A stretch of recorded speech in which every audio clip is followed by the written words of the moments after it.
स्वागत है आप सबका गोविंद सौर ऑनलाइन क्लासेस में।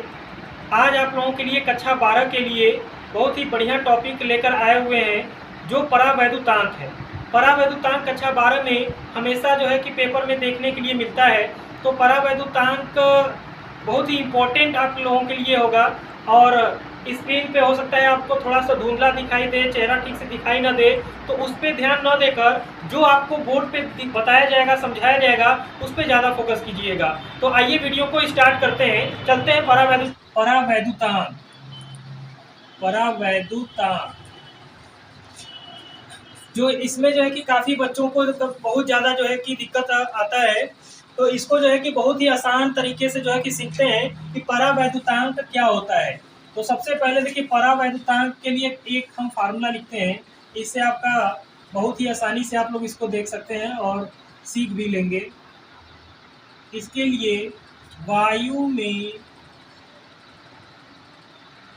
आवेशों के मध्य बल, वायु में आवेशों के मध्य बल और बटा में होता है माध्यम में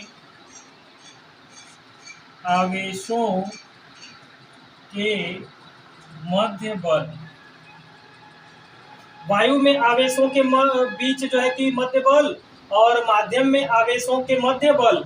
वायु का मतलब कि ये जो आपका निर्वात है वायु है, इसके लिए।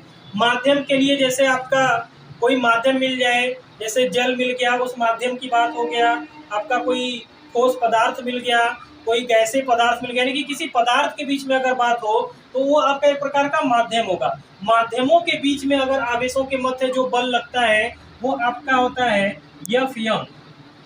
माध्यम के बीच में अगर आपका जो बल लगेगा आवेशों के बीच वो Fm होता है। और वायु में आवेशों के मध्य जो बल लगेगा वो आपका क्या होता है, केवल F होता है। और यहाँ पे जो आपका R दिख रहा है रिलेटिव होता है, R का मतलब रिलेटिव होता है। तो परावैद्युतांक का देखिए एक तरीके से यहीं से इसका डिफिनीशन निकाल सकते हैं। इसका डिफिनीशन क्या हो जाएगा कि वायु में आवेशों के मध्य बल तथा माध्यम में आवेशों के बीच मध्य बल, यानी कि आवेशों के मध्य बल के अनुपात को परावैद्युतांक कहते हैं। वायु में आवेशों के मध्य बल तथा माध्यम में आवेशों के मध्य बल के अनुपात को क्या कहते हैं, परावैद्युतांक कहते हैं। इसका एक और डिफिनीशन हो जाएगा इस तरीके से। अगर एक और फार्मूला भी हम लोग निकालेंगे, ये आएगा एप्सिलॉन अपॉन एप्सिलॉन नॉट। तो इसमें एप्सिलॉन जो आया है इसको हम लोग कहते हैं माध्यम का परावैद्युतांक ये होता है। माध्यम का जो है कि विद्युतशीलता जिसे हम लोग कहते हैं हिंदी में, इसे माध्यम का विद्युतशीलता इसे कहा जाता है। और इसे कहते हैं एप्सिलॉन नॉट का वायु की विद्युतशीलता, या फिर इसे हम लोग कह सकते हैं निर्वात की विद्युतशीलता। निर्वात या वायु कर दीजिए, निर्वात या फिर वायु। निर्वात का विद्युतशीलता।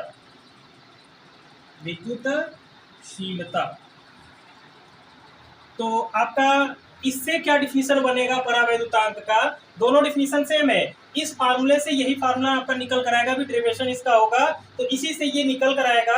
तो दो तरीके से इसका डिफिनीशन बोल सकते हैं। पहला डिफिनीशन, वायु में आवेशों के मध्य बल तथा माध्यम में आवेशों के मध्य बल के अनुपात को परावैद्युतांक कहते हैं। दूसरा, इससे डिफिनीशन निकल कर आएगा माध्यम का विद्युतशीलता या फिर माध्यम का निरपेक्ष विद्युतशीलता भी कहा जाता है। माध्यम का निरपेक्ष विद्युतशीलता तथा निर्वात का विद्युतशीलता के अनुपात को परावैद्युतांक कहते हैं। तो आइए पहले इसको देखते हैं कि इसको लेकर कैसे ये आया हुआ है। तो इसको हम लोग निकालते हैं, इस फार्मूले को अभी इसको निकाल कर देखा जाएगा।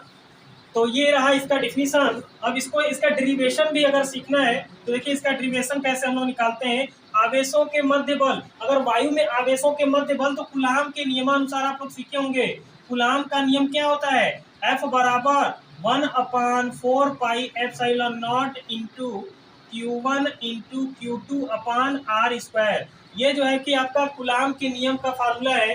कूलाम है, कूलाम के नियम के अनुसार ये जो फार्मूला निकल कर आया, ये फार्मूला आपका निर्वात के लिए है, यानी वायु के लिए ये फार्मूला है। और एक कूलाम का और फार्मूला निकल कर आया 1/4 pi epsilon into Q1 into Q2 upon R²। दोनों में अंतर क्या है, यहाँ पे एप्सिलॉन नॉट है, यहाँ पे केवल एप्सिलॉन है। तो ये है निर्वात के लिए होता है, अर्थात वायु के लिए फार्मूला यूज करते हैं कूलाम का। और ये जो फार्मूला यूज किया जाता है ये किसी माध्यम के लिए, किसी माध्यम के लिए अगर दोनों आवेशों के बीच जो कार्य करने वाला बल होता है तो ये होगा। आवेशों के बीच कार्य करने वाला बल अगर कोई निर्वात में है, वायु में है, तो उसके लिए ये फार्मूला यूज होगा।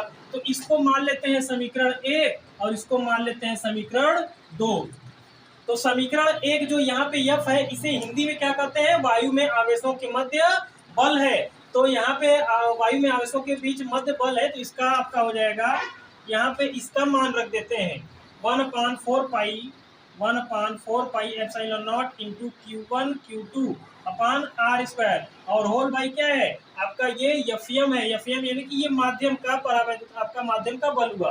तो यहाँ पे आपका हो जाएगा 1/4 पाई एप्सिलॉन नॉट, यहाँ पे नहीं होगा, इंटू Q1 इंटू Q2 अपान R स्क्वायर। तो यहाँ से अगर देखा जाए तो आपका ये तो आपका कट जाएगा, 4 पाई से 4 पाई कट जाएगा, इधर जो है कि ये पूरा का पूरा कट जाएगा। Q1 इंटू आपका Q2 अपान R square, Q1 into Q2 अपान R स्क्वायर, पूरा का पूरा कट जाएगा। इधर ऊपर क्या बचा, 1/एप्सिलॉन नॉट बचा है, आपका बचा है 1/एप्सिलॉन नॉट, और होल बाई आपका 1/, यहाँ पे देखिए 1/एप्सिलॉन नॉट बचा है। तो यहाँ पे एप्सिलॉन नॉट नहीं होगा, केवल एप्सिलॉन। तो ये जो डिवाइड के नीचे डिवाइड यानी बटा के नीचे जब बटा हो तो एकदम नीचे वाले का गुणा एकदम ऊपर करते हैं, बीच का गुणा बीच में कर देते हैं। तो इधर आपका हो जाएगा परावैद्युतांक, ये ई का गुणा यानी कि जो आपका एप्सिलॉन है इसका गुणा 1 में होने जा रहा है, तो 1 में इसका गुणा होगा तो आपका एप्सिलॉन हो जाएगा, और ये 1 का मल्टीप्लाई होने जा रहा है एप्सिलॉन नॉट के साथ, तो यहाँ पे एप्सिलॉन नॉट हो जाएगा। तो यही फार्मूला जो है कि आपका निकल कर आए, ये परावैद्युतांक, इसे हिंदी में कहते हैं परावैद्युतांक, इसे हिंदी में कहते हैं आपका